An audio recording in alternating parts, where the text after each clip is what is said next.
नमस्कार। मैं 6th class का अध्याय 2 लेकर आपके सामने उपस्थित हूँ। चलिए हम बात करेंगे आज सेकंड चैप्टर की एवं भेद। हमने फर्स्ट चैप्टर में विविधता की बात की थी कि 3 पेंटिंग बनाएंगे तो तीनों में अंतर, ये बोल सकते थे ये पेंटिंग बुरी है, ये लोग ऐसे हैं, वो ये हर एक चीज। लेकिन आज हम समाज में हमारे जो चारों तरफ भेदभाव फैले हुए हैं उनके बारे में बात करेंगे। चलिए हम बात करते हैं।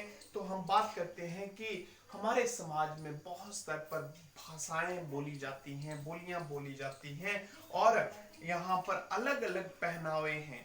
और अगर मैं पूरे वर्ल्ड की बात करूं तो तकरीबन हमारे पूरे वर्ल्ड में जो है वो 8 जो है वो हमारे धर्म ही है। जिन 8 धर्मों को मानने वाले 8 प्रकार के अनुयायी हैं। उन धर्मों में फिर अलग डिवाइडेशन है आगे, लेकिन ये 8 धर्म जो है वो हैं।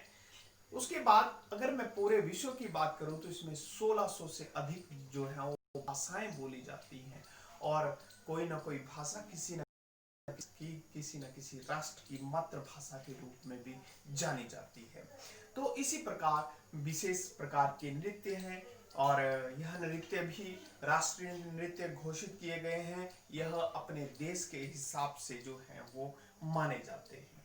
लेकिन हम देखते हैं हमारे चारों तरफ जो है, अगर हिंदू समुदाय है, मुस्लिम समुदाय है, तो इनमें भी कुछ भेदभाव पाए जाते हैं। इनमें भी कुछ उपजातियां पाई जाती हैं जिनमें भेदभाव होते हैं। चलिए पहले हम गांव और शहर का पूर्व अनुमान करवा लेते हैं।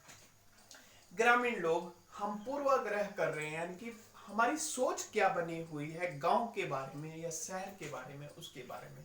जो शहर के लोग हैं उनका मानना क्या है कि आधे से ज्यादा भारतीय लोग गांव में रहते हैं। ये आपने टिक भी करना है। हाँ, ये सही बात है। बहुत सारे आधे से ज्यादा लोग कहाँ रहते हैं? गांव में रहते हैं। ग्रामीण लोग अपने स्वास्थ्य को लेकर तर्क नहीं होते, वे बहुत अंधविश्वासी होते हैं। देखिए, अंधविश्वासी दोनों होते हैं, चाहे शहर का हो चाहे गांव का हो। लेकिन यहाँ बात आई कि ग्रामीण लोग स्वास्थ्य को लेकर सतर्क नहीं होते, तो जो स्वच्छता शहरों में रह सकती है वो गांव में नहीं हो सकती। ये स्वाभाविक सी बात है।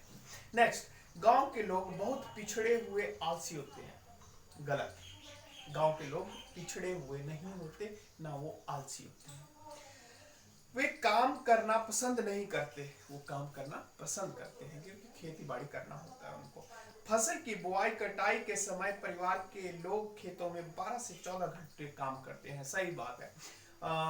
खेतों में 8-9 घंटे काम करेंगे। खेतों से जो फसल आई है वो घर में होती है, उसकी भी वह जो है उसको भी जो उसमें गंध होता है उसको अलग करना, या ये बहुत सारी प्रक्रियाएं जो हैं वो शाम को या सुबह उठते ही गांव के लोग करना शुरू कर देते हैं। अब देखिए शहर के लोगों के लिए शहरी जीवन बड़ा आसान होता है। यहाँ लोग बिगड़े हुए आलसी होते हैं। देखिए शहर का जीवन भी आसान नहीं होता है।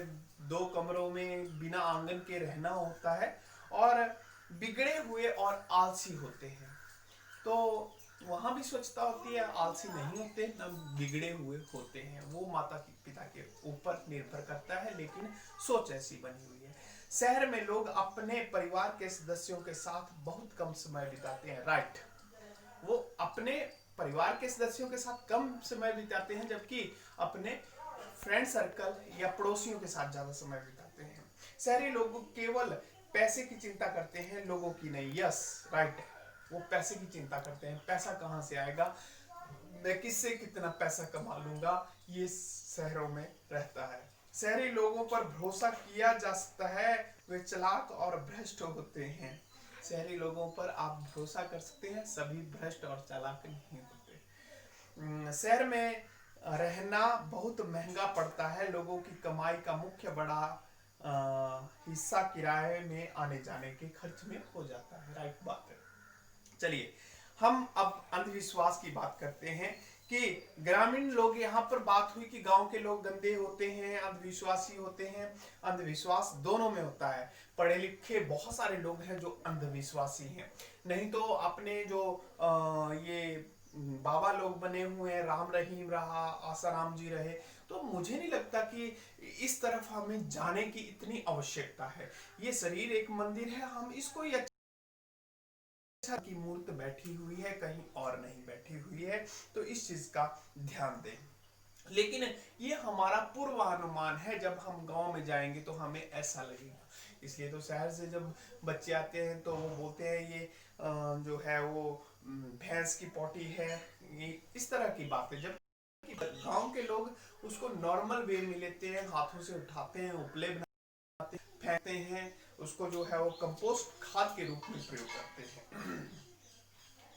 कई चीजों में धार्मिक विश्वास है कि उनकी चमड़ी, रंग, क्षेत्र जो है बोलने की, और उनके पहनावा जो है वो किसी इलाके की झलक बताता है। राइट बात है, वो झलक बताता है। चलिए हम बात करते हैं लड़के और लड़कियों में होने वाले भेद। आज के समय में लड़के और लड़कियों में बहुत ज्यादा भेदभाव होता है। यह हमारे सामने बात आती है कि लड़के की चाह अधिक होती है, लड़कियों को कम दिया जाता है। आज की जो तुलना है उसमें थोड़ा बराबर हो रहा है, लेकिन इससे पहले लड़कियों को कम पढ़ाया जाता था। और हिंदू धर्म में ये आस्था अभी कम हो चुकी है, लेकिन अगर हम मुस्लिम धर्म की बात करें तो वहां अभी भी लड़कियों को बुर्का प्रथा या लड़कियों को जो है वो कम पढ़ाया जाता है। तो यह लड़कियों के लिए जो है वह इस तरह की बात आ जाती है कि उनके साथ जो है वह अच्छा व्यवहार नहीं होता। रूढ़िवादी धारणा है, रूढ़िवादी धारणा आपके ध्यान में आ जाए, जो हमारी पुरानी सोच होती है उसको रूढ़िवादी कहते हैं। पुरानी सोच, अब पुरानी सोच की जो है वो छवि एक पक्की हो चुकी है। हमारे जो पूर्वज हैं, हमारे जो दादा दादी हैं, हमारे जो उनके मन में कि ये काम इस तरह है। फॉर एग्जाम्पल मैं कुछ रूढ़िवादी धारणाएं बोलता हूँ। बहुत सारे लोगों का मानना है कि ये हमारे गांव घर की बहू है, ये घूंघट में नहीं रहती, लेकिन जब हम इसके अपोजिट देखें तो उनकी बेटी जो है वो कैसे रह रही है। ये एक अनुमान, ये रूढ़िवादी भावना है, क्योंकि अपने शरीर को जितना आप खुला रखेंगे या ढीले ढाले कपड़ों में रखेंगे उतना अच्छा रहता है। तो असमान भेदभाव, बहुत सारे वर्ग ऐसे हैं जिनके साथ असमान सा भेदभाव किया जाता है। फॉर एग्जाम्पल अस्पताल, स्कूल, अदर चीजों में जिसका बोलबाला ज्यादा होता है, जिसकी चलती है, उसको जो है वो ज्यादा आगे बढ़ाया जाता है। इसके अलावा जो है वह कुछ भेदभाव जो है वो किस आधार पर किया जाता है, वह किया जाता है कास्टरिज्म के, जाति के अनुसार। कुछ लोगों को हमारे 4 प्रकार बांट दिए हैं जातियों के, ब्राह्मण, क्षत्रिय, वैश्य और शूद्र। और शूद्र जो है इनको हम अछूत के नाम से जानते हैं, अछूत की संज्ञा दी गई है। डॉक्टर भीमराव अंबेडकर ने इन्हें जो है वह सभी को एक करने के लिए और इनको बढ़ावा देने के लिए बहुत सारी योजना चलाई थी। इसलिए जो है वो संविधान समिति का निर्माण हुआ था, जिसमें डॉक्टर भीमराव अंबेडकर की बहुत सारी बड़ी भूमिका है। तकरीबन 1891 में, 1891 में इनका जन्म हुआ, और जन्म के बाद इन्होंने कॉलेज की पढ़ाई जो है पूरी की, वकालत इंग्लैंड से की। और ये खुद एक अछूत परिवार से थे, और इन्होंने बाद में जो है वह आरक्षण या भारत का संविधान बनाना, कुछ लागू करना, जो अछूत परिवार हैं, गरीब परिवार हैं, उनके लिए नई नई योजनाएं चलाई थी। तो चलिए आज की वीडियो में इतना ही। अपने इस पाठ को स्वयं पढ़ना है। धन्यवाद।